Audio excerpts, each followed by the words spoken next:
Estamos em Apocalipse, capítulo 1, e vamos agora ao trecho dos versos 4 a 8. A Bíblia que eu uso, a Almeida Revista e Atualizada, utilizou como título de orientação Dedicatória às 7 igrejas da Ásia, para se referir a esse trecho. Porém, qualquer pesquisa rápida na internet vai mostrar que dedicatória significa uma inscrição afetuosa que marca um presente ou lembrança, como livro, retrato, etc. Em outras palavras, dedicatória é aquilo que a gente faz quando vai dar alguma coisa de presente e escreve ali uma palavra elogiosa para a pessoa a quem a gente vai dar o presente, ou uma palavra de incentivo para ler o livro, se for um livro no caso, alguma coisa desse tipo. Mas o trecho dos versos 4 a 8 do capítulo 1 não dizem respeito à dedicatória de nada. Não, aqui nesse trecho, o apóstolo João, ele vai desejar graça e paz aos seus leitores e vai dizer que essa graça e paz são da parte da Trindade, ou seja, vem da parte da Trindade. Então, um título melhor seria, como eu coloquei aqui, graça e paz da parte da Trindade. Ah, professor, outra Bíblia por aí não tem esse título de orientação que você colocou? Que eu saiba, não. Mas você pode, quando estiver estudando sua Bíblia, criar seus próprios títulos de orientação para os trechos que você estiver estudando. Você não é obrigado a seguir um título de orientação da Sociedade Bíblica do Brasil. Não. Você mesmo, nos seus estudos, pode dar um título de orientação para qualquer trecho que você estiver estudando, desde que você ache que aquele título que você está dando é adequado. Então vamos lá. Versículo 4 de Apocalipse 1, o apóstolo João se apresenta oficialmente como o autor do livro. Ele diz: João, às 7 igrejas que se encontram na Ásia, graça e paz a vós outros, da parte daquele que é, que era e que há de vir, da parte dos 7 espíritos que se acham diante do seu trono. Vamos aqui por partes. Ele diz: João, eu já venho afirmando que o autor é o apóstolo João, o autor de Apocalipse. Mas nós temos evidências fora do próprio livro que atestam que João é o autor. Por exemplo, um pai da igreja chamado Justino Mártir. Quem foram mesmo os pais da igreja? Os pais da igreja foram aqueles escritores cristãos que, nos primeiros séculos do cristianismo, defenderam o evangelho contra ataques de hereges e pagãos. Justino Mártir foi um pai da igreja e, por volta de 150 depois de Cristo, ou seja, já no segundo século, ele escreveu em uma obra chamada Diálogo com Trifão, capítulo 81, o seguinte: está ligada a este assunto. Além disso, havia conosco um certo homem, cujo nome era João, um dos apóstolos de Cristo, que profetizou, por uma revelação que lhe foi feita, que aqueles que crescem em nosso Cristo habitariam 1000 anos em Jerusalém, e que depois disso a ressurreição geral e, em suma, a eterna ressurreição e julgamento de todos os homens também ocorreria, assim como nosso Senhor também, etc. O que eu quero destacar aqui, Justino Mártir está dizendo, nesse trecho, que o apóstolo João é o autor de Apocalipse, porque aqui ele cita uma interpretação dele, de Justino Mártir, sobre aquilo que João escreveu em Apocalipse 20. Ele fala: aqueles que crescem em nosso Cristo habitariam 1000 anos em Jerusalém. Apocalipse 20 fala sobre o milênio, sobre esses 1000 anos. Não fala exatamente isso, que aqueles que crescem habitariam 1000 anos em Jerusalém. Essa é a interpretação de Justino Mártir. Quando nós chegarmos ao capítulo 20 de Apocalipse, eu vou explicar o que aquele capítulo quer dizer. Mas o que importa aqui é que Justino Mártir cita trechos do Apocalipse e afirma que João é o autor do livro. Então ele cita aqui o capítulo 20, depois fala sobre ressurreição geral, isso acontece no capítulo 20 ainda, fala sobre a eterna ressurreição e julgamento de todos os homens, que também ocorreria, está tudo no capítulo 20. Então ele é uma testemunha de que João foi o autor do Apocalipse. Fora isso, o apóstolo João, ele diz aqui no começo do versículo, simplesmente João, as 7 igrejas. E isso é uma coisa que chama a atenção, porque João era um nome bastante comum. Logo, se o autor precisou dizer apenas que era João, então é evidente que ele era conhecido dos destinatários. Só de escrever aqui é João e o destinatário saber quem é, então é evidente que era alguém conhecido. E quando nós vamos olhar, por exemplo, a obra História Eclesiástica do historiador antigo Eusébio de Cesareia, ele diz nessa obra, lá no capítulo 23, o seguinte: nessa época também, depois do retorno do exílio na ilha e da morte de Domiciano, o discípulo amado de Jesus, João, o apóstolo e evangelista, que ainda vivia, governava, olha só, eu coloquei sic entre colchetes porque é exatamente esta palavra que Eusébio de Cesareia usa. Ele diz que João, o apóstolo, governava as igrejas da Ásia. O que ele quer dizer com isso? Provavelmente que João era um líder das igrejas na Ásia, da província da Ásia. Ora, para provar que ele estava vivo até aquela época, devem ser suficientes o relato de duas testemunhas oculares. Esses, de certo, podem ser considerados dignos de todo crédito porque mantinham a sã doutrina na igreja. Tais foram Irineu e Clemente de Alexandria, ou seja, dois pais da igreja. Desses, o primeiro, Irineu, no segundo livro Contra Heresias, escreve da seguinte maneira: e todos os presbíteros da Ásia que haviam se relacionado com João, o discípulo de Nosso Senhor, testificam que João o transmitiu a eles, pois continuou com eles até os dias de Trajano.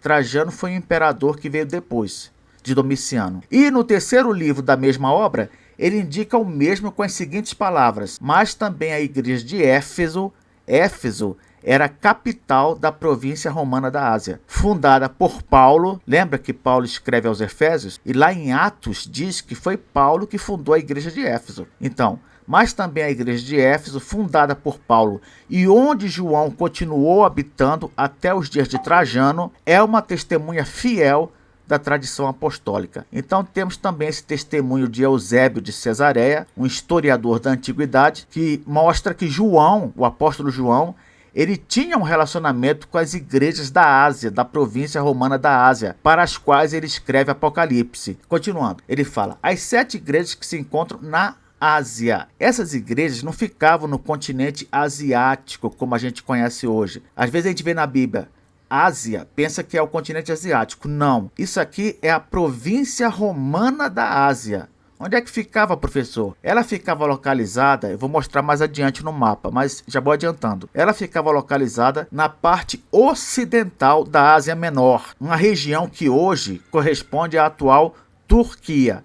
Se você for no mapa atual e procurar lá Turquia, essa região chamada de Turquia é onde ficava, na época do apóstolo João, a Ásia Menor. E nessa Ásia Menor ficava a província romana da Ásia. Agora, algumas observações importantes. Primeiro, essas 7 igrejas para as quais o apóstolo João escreve não eram as únicas igrejas cristãs da província da Ásia, não. Por exemplo, a igreja de Colossos ficava lá também. Ficava na mesma região. Outra coisa, embora sejam mencionadas apenas 7 igrejas, estas 7 igrejas com certeza representavam todas as igrejas da cristandade em todas as épocas. Por quê, professor? Porque o número 7, ele simboliza na Bíblia totalidade ou completude, algo completo. Então, ao dizer que são 7 igrejas, nós sabemos que havia mais do que 7. Colossos é um exemplo. Ao dizer que são 7 igrejas, ele escolheu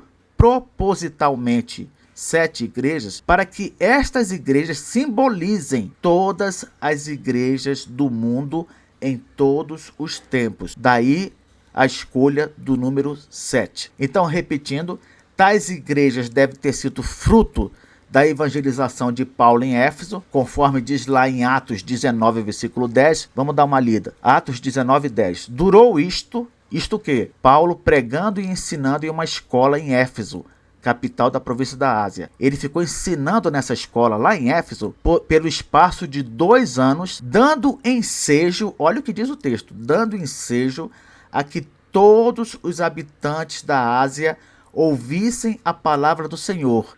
tanto judeus como gregos. Então, observem aqui com atenção. Paulo, enquanto ele pregava lá em Éfeso e ensinava nessa escola, esse período que ele ficou lá, 2 anos, o que aconteceu? Pessoas de várias partes da província da Ásia, aqui fala todos os habitantes. É claro que não foram literalmente todos os habitantes, mas com certeza a grande maioria dos habitantes tiveram a oportunidade de ouvir a palavra do Senhor pregada pelo apóstolo Paulo lá em Éfeso. E aqui esses habitantes, aqui envolve tanto judeus como gregos. Eles ouviram, foram evangelizados pelo apóstolo Paulo, e não seria um exagero imaginar que outras igrejas nasceram a partir desse ministério do apóstolo Paulo lá em Éfeso. Vamos a um mapa para nos localizar melhor. Primeiro tomei aqui o mapa atual e depois passaremos a um mapa da época. Então, olhando para esse mapa atual aqui, vamos fazer o seguinte. Vamos imaginar que saímos do Brasil e vamos atravessar aqui o Oceano Atlântico e nos dirigir até o Mar Mediterrâneo, que está localizado entre o continente europeu e o continente africano. Chegando ali ao Mar Mediterrâneo, basta seguir para o leste, ou seja, basta seguir para a direita e você vai chegar à região onde está localizado Israel. Agora sigamos para o mapa da época do apóstolo João. Tomando esse mapa da época do apóstolo João, nós estávamos aqui no Mar Mediterrâneo, seguimos para a direita, seguimos para leste e chegamos aqui onde ficava a região de Israel. Na época do apóstolo João, como era o Império Romano que dominava, essa região onde ficava Israel era dividida em províncias romanas. Então aqui ao sul você tinha a província romana da Judéia, e aqui ao norte você tinha a província romana da Síria. Para nós, essas províncias aqui não importam para efeito do nosso estudo de Apocalipse. O que interessa para nós, em termos de Apocalipse, é a província romana da Ásia, que é essa província aqui. Nós temos aqui a província romana da Ásia, aqui junto a ela, colada aqui na província romana da Ásia, temos a província romana da Frígia, aqui temos a província romana da Galácia, aqui a província romana da Cilícia. Então, só para efeito de localização, voltando aqui à província romana da Ásia, João, ele estava onde? Ele estava na ilha chamada Patmos, essa ilha aqui, pequenininha. Vejam que estava bem próximo da província romana da Ásia, onde estavam localizadas aquelas igrejas para as quais ele escreve o Apocalipse. Então, João estava preso aqui na ilha de Patmos e escreveu da ilha de Patmos para essas igrejas aqui, que ficavam na província romana da Ásia. Outra coisa importante que eu quero destacar aqui, deixa eu apagar essa parte para mostrar para vocês melhor. O que eu quero destacar aqui é que, se você observar, ele escreve primeiro para Éfeso, depois para Esmirna, depois para Pérgamo, depois para Tiatira, para Sardes, para Filadélfia e para Laodiceia. O que você percebe aqui? Você percebe que aquele que fosse levar a mensagem do Apocalipse para essas igrejas iria fazer o seguinte percurso: iria entregar primeiro o Apocalipse para a capital da província da Ásia, Éfeso, depois seguiria aqui, indo para Esmirna, Pérgamo, Tiatira, Sardes, Filadélfia e Laodiceia. Veja que ele seguiria um roteiro aqui para entregar o Apocalipse a essas igrejas. O interessante é que a gente sabe que houve cartas, epístolas no Novo Testamento que são chamadas de epístolas gerais. Por quê? Porque não foram escritas apenas para uma igreja, foram escritas para mais de uma igreja. Por exemplo, a primeira epístola de Pedro, com certeza essa epístola foi escrita para mais de uma igreja. Então, o que acontecia? A mensagem era levada para uma igreja, depois seguia para outra igreja, para outra igreja, para outra igreja, assim por diante. O Apocalipse é um caso interessante. Ele é um livro circular. Assim como havia epístola circular, que circulava em mais de uma igreja, o Apocalipse ele pode ser chamado de um livro circular. Por quê? Ele é maior que uma epístola, não há dúvida, e ele circulou como algumas epístolas circularam. Ele não teve como destinatário apenas uma igreja, mas várias. Então é importante guardar isso aqui. Continuando, o apóstolo João diz: graça e paz a vós outros. Essa expressão graça e paz, ela quer dizer, em termos teológicos, o seguinte: o apóstolo João está desejando para os seus destinatários graça, e graça envolve principalmente a salvação em Jesus Cristo, que é fruto da graça de Deus, do favor imerecido de Deus para nós. E paz seria o resultado dessa graça, dessa salvação em Jesus Cristo. Por quê? Porque quando o homem é salvo em Cristo, ele automaticamente se reconcilia com Deus. Ele tem paz com Deus. Então, graça e paz normalmente vêm junto nas saudações, principalmente do apóstolo Paulo. Todas as 13 epístolas do apóstolo Paulo trazem a saudação graça e paz. E sempre com essa ideia, graça se referindo principalmente à salvação em Cristo, que é o maior favor imerecido que nós poderíamos receber, e paz é a reconciliação com Deus resultante dessa graça da salvação em Cristo, você entende? Então, de onde vem essa graça e essa paz desejada por João? De onde vem? É claro que vem de Deus, vem de Deus. E aqui João diz que vem da parte do Deus triuno, isto é, vem da parte da Trindade. A seguir, ele vai se referir ao Deus Pai, ao Espírito Santo e a Jesus Cristo como fonte dessa graça e paz. É isso que nós vamos ver na próxima aula.